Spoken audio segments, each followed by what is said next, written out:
Okay, thank you all for joining me for the discussion on Mrs. Pearson's video. Now we're gonna have a discussion based on the questions that I have for the class.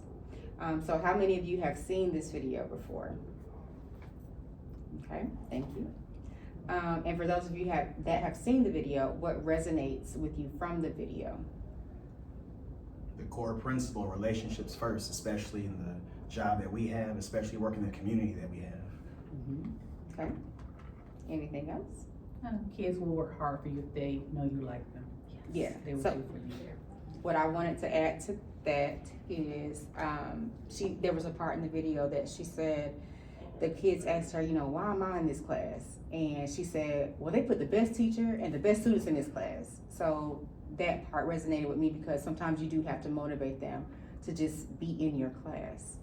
And so, she started from the jump, building those relationships with those students. And that is the part that resonated with me, okay? So now pulling away from the video, how do you guys think that our school does ensuring that every student has a champion? Because I'm the MTSS specialist, I know with students if they have behavior plans, I try to match them with, certain teachers that could talk to them with, check in, check out. But as far as the school as a whole, I don't think we have anything in place like every student has a person or a group of teachers that can check in on them, just asking them how they're doing. We don't have anything in place like that. Okay. Now, I'll say we might not have the structure, Mm-hmm. however, it's still in place. We have a lot of, it's better this year, but last year there might have been a problem student and you knew, I'm gonna tell your school mama, I'm gonna tell your Okay. school daddy. Right. So we have a lot of relationships that have caused kids that could have been more problematic to not be as problematic due to the fact of relationships. So do we have, and this is a question, well, not off topic, but an additional question. Do we have a mentorship program that promotes relationships like the ones that we're talking about? Well, we have the, what is it called, the middle girls, yes, what's the girls mentor group, and then we used to have Move, but, yeah, Men of Oak View, and then I forgot the new one. And there's been discussion of bringing that back, I believe. Okay. Dance on Saturday, Okay. Brother Lot, young Lot. Okay. Okay.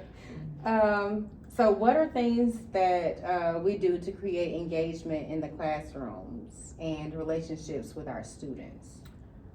I implemented that this year, a morning meeting. In the morning, just to like kick off like positivity coming in to our mornings, cause not knowing what the kids are coming in with, but what happened the night before. And so I always do like a greeting where they have to get up, kind of like church, where you get up and like greet your neighbor. Like they'll get up and it'll be like a high five or a fist pump, and maybe I'll like put a greeting in for them to say to each other. So that's been really good because not only are they greeting me or I'm greeting them, but they're also, it's peer-to-peer engagement too, because that matters also. And yeah, I've just been intentional getting to know my kids, Yeah. like asking them about their weekend or just asking them about their family dynamics or whatever, just questions just to learn more about who they are. I've really been focusing on doing that this year. And you've been implementing a lot of positive reinforcement. Yes, absolutely, because when I don't, it's bad. But it's also working. It is working, yeah, it actually is. Okay. Well, I know from my class, being that I teach special ed, they already come in feeling, kind of like inferior to the others kids, even the ones that are Yeah. in their special ed classes. I've even had other kids, they call each other, names, and I'm just thinking myself, okay, let's have a real conversation here. We're all in here because y'all need some support. You might need more support in math. You might need more support in reading. Like get to know each other. Maybe this person is strong in math.